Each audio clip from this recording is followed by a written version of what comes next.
Usted sabe, Graciela, que estaba pensando la cantidad de programas que necesitaríamos para una vida tan intensa como la suya, porque por donde se la mire, su vida tiene una cualidad de pionera.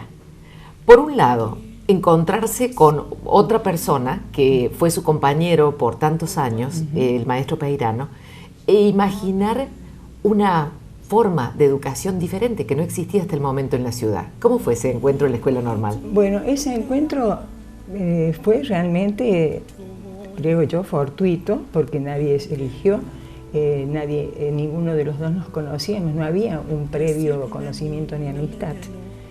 Sí nos ligó una cosa muy importante, que recibimos juntos la misma educación, los mismos maestros tuvimos, y excelsos maestros, a los cuales honramos cuando hemos ido creando nuestros propios institutos, poniéndoles en homenaje a ellos el nombre respectivo. Claro, recordemos cuáles fueron esos maestros y esa época, que era la década del 40 en Córdoba. La década del 40, sí.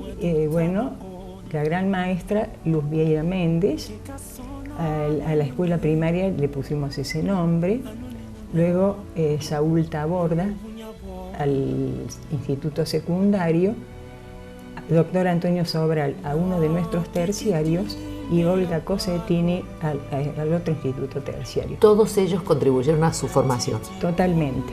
Creo que es una gratificación desde lo más profundo del corazón, un reconocimiento a la felicidad que no sé si se da en muchos casos de haber tenido tan grandes maestros. El tema de su vida personal, ¿no? De decidir tener 7 hijos con una vida tan activa. Me da la impresión también que es, si se quiere, una muestra palpable de lo que ha sido la actividad de la mujer en el siglo XX, y usted misma es un laboratorio andante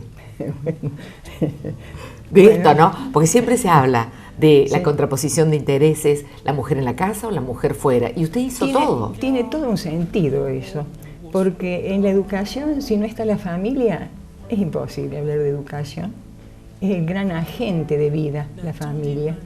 Y la escuela contribuye a completar el gran sentido de la educación. Una cosa es educación, otra cosa es escuela, que están ambas imbuidas. Pero ¿cómo lo hizo? ¿Cómo lo hizo usted? Para que esas dos partes no colisionaran. Claro, yo creo que cuando hay una verdadera vocación, cuando hay una fuerza interior que te muestra cuál es la claridad con la que has enfocado tu vida y a saber qué querés hacer de ella, uno hace el propio autoanálisis. Es una introspección propia que todos tenemos, de alguna manera más conscientes que otros, pero que cuando hay una claridad y sabes que es eso lo que querés hacer y ninguna otra cosa, bueno, la respuesta ya está, ni siquiera te preocupa, porque vive naturalmente en uno y emana de uno, y uno sabe que ese es su camino. ¿Y sus hijos se criaron aquí? Todos mis hijos se criaron a la par de su padre y su madre. ¿Cuál fue la ventaja? Que su padre también era educador, y ambos compartíamos la obra que habíamos creado. Claro. Entonces, ¿y en eso había uno que era el capitán y el otro acataba, o los dos? Bueno, ¿cómo era la relación? Yo no los he visto a los dos juntos. La relación era así. El capitán era Jorge Peirano, era el que organizaba, digamos, la parte más política. Sí. Y yo era la capitana que ponía ideas. Y lo ponía en marcha, seguramente. Y el capitán le daba toda la fuerza política, su pensamiento, que era notable, era un maestro nato. Pero así, sin discusión también. Si usted tuviera que decir 3 o 4 valores centrales de la obra, de lo que conversaban y decían, esto es lo que tiene que regir nuestra obra. Bueno, lo baso en los principios fundamentales de la institución. Nada menos hablar hace 62 años de libertad. De libertad. Hablar de tolerancia, de creatividad, hablar de solidaridad, Esos eran los... O sea, se adelantó 60 años. Claro. Porque sí, eso sí. aún hoy tiene una vigencia y todavía se sigue hablando de lo mismo. Claro, pero y con el riesgo de que se vacíen de contenido esas palabras por el uso y abuso de ellos, tomándolo de una forma muy superficial. Y esto no es así. Tanto es así que la suma de tolerancia y solidaridad es la no violencia. Porque si desde niños aprendemos a ser tolerantes, a compartir solidariamente con el que tengo al lado, que es mi par, entonces se sientan las bases de una vida que se edifica sobre los valores permanentes. Volvamos atrás, volvamos al momento en que deciden crear la escuela, pero sí. También hay otras cosas importantes. Me pareció muy interesante el dato de que ustedes generaron el primer voluntariado de niños claro, en el hospital pediátrico, en la casa cuna, que ahora es hospital pediátrico.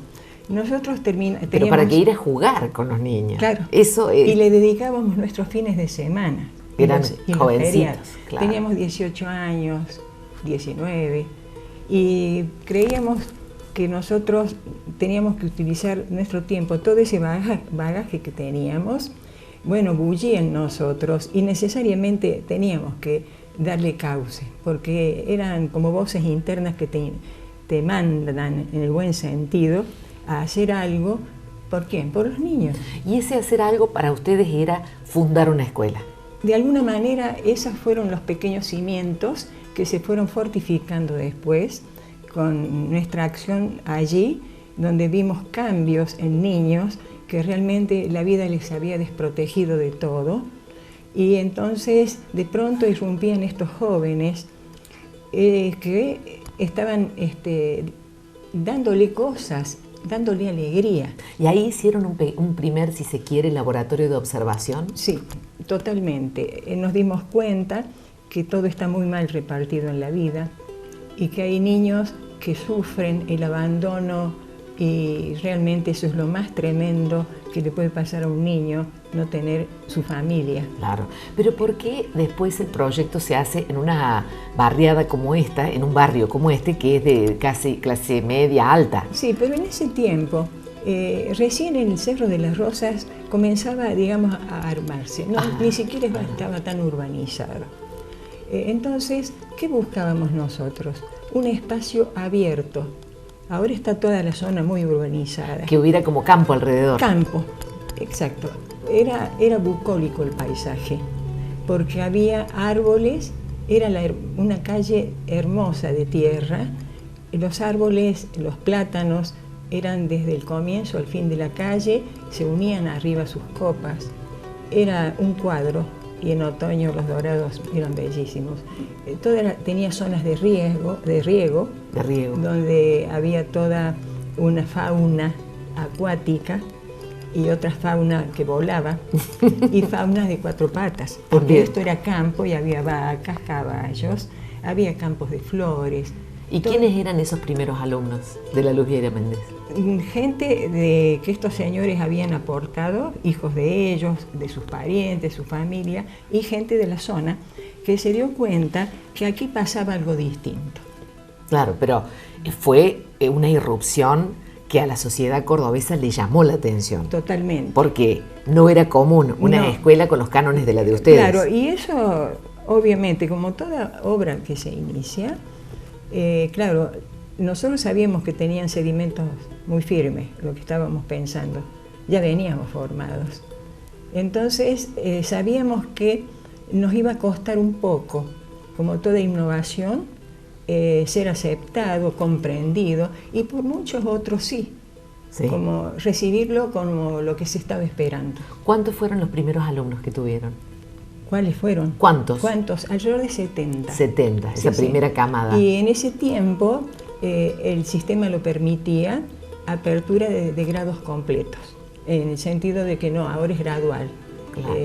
Primero primer grado, el año siguiente segundo, y así hasta llegar a sexto. Abrimos desde jardines de infantes hasta sexto grado. ¿Y usted en ese momento era docente de grado?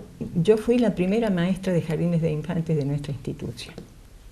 Y las salitas no eran diferenciadas en salitas de 3, de 4, de 5, eran todos los niños digamos, conviviendo los de 3, los 4, los 5.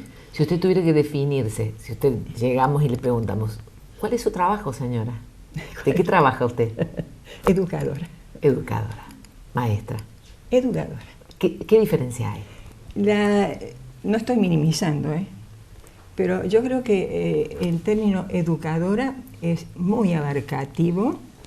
Indudablemente estamos hablando de lo que es la esencia, que es la educación.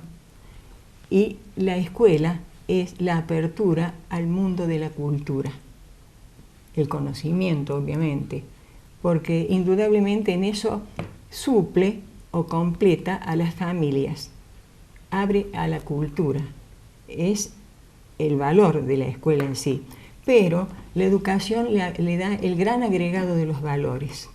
¿En algún momento se puso en tela de juicio la libertad, el hecho de que estuvieran como en un ámbito muy abierto, muy creativo?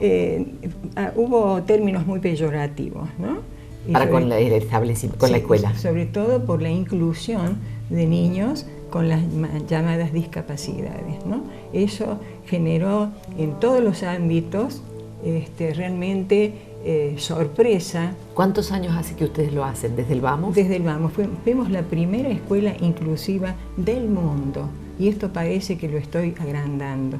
Vinieron de Alemania y de otros países, fundamentalmente de Alemania, a ver cómo nosotros, qué fórmula secreta teníamos. ¿Y cuál era la fórmula secreta? Ninguna fórmula. Amar la vida como es y que la escuela reciba a todos los niños con su propio derecho a educarse, con sus pares, compartiendo todos los momentos, no minimizar capacidades y todo lo contrario, saber que cada uno es pieza única y que hay que, dentro de lo que él es, hay que ayudarlo a desarrollarse. Volviendo a la época, ustedes fueron respondiendo a una necesidad de ese tiempo en que la mujer empezó a salir masivamente a trabajar también. El hecho de hacer una jornada extendida. Ahora le llaman jornada extendida, siempre fue doble escolaridad. Los niños, su ingreso era, y sigue siendo ahora, 8 horas hasta las 16 horas. ¿Qué pasaba? En ese momento la sociedad de Córdoba se estaba transformando. Se había convertido en una ciudad industrial. Habían abierto las grandes fábricas con demanda también de personal femenino. Y entonces, eso por un lado, muchas madres profesionales, muchas personas empleadas en comercios y en distintas actividades. Eso demandaba entonces que la mujer, por las complejidades que ya empezaban a armarse en lo económico, que saliera a trabajar. Aparte de la necesidad de la mujer de ser ella, también en su interés personal, de cumplir con alguna profesión, alguna vocación. Esto hizo que Córdoba realmente fuera transformándose lentamente, sin dejar de lado esa carga de los prejuicios que permitían el estancamiento de una escuela que no se había afincado en lo tradicional y no arrancaba para ningún lado, nada más que con ese molde preestablecido, medio de pensamientos seriados. Todos debían pensar igual, todos no se debían mover, ser meros receptores de lo que el maestro les iba indicando o dando en su conocimiento. Olvidándose la escuela tradicional, que los niños y los seres humanos tenemos etapas etarias que hay que conocerlas para educar. Si un maestro no las conoce, indudablemente está haciendo una generalización peligrosa porque está ignorando cuáles son los intereses de esa etapa, qué necesidades tiene esa etapa y además qué espera para poder seguir creciendo como ser humano. Bien. Y fundamentando un desarrollo de su personalidad. ¿Sigue trabajando? Sí, todos los días. ¿Todos los días viene a la escuela? Sí. Y para mí no es ninguna carga, nadie me manda que lo haga. ¿No le gustaría estar en su casa, descansando, Yo estoy en mi haciendo casa, otras cosas? descanso, escribo, cocino, leo, bueno, todo lo que toda gente hace en su casa, pero el nexo que me une fundamentalmente a la vida, como mi familia, es esta otra gran familia que es la escuela.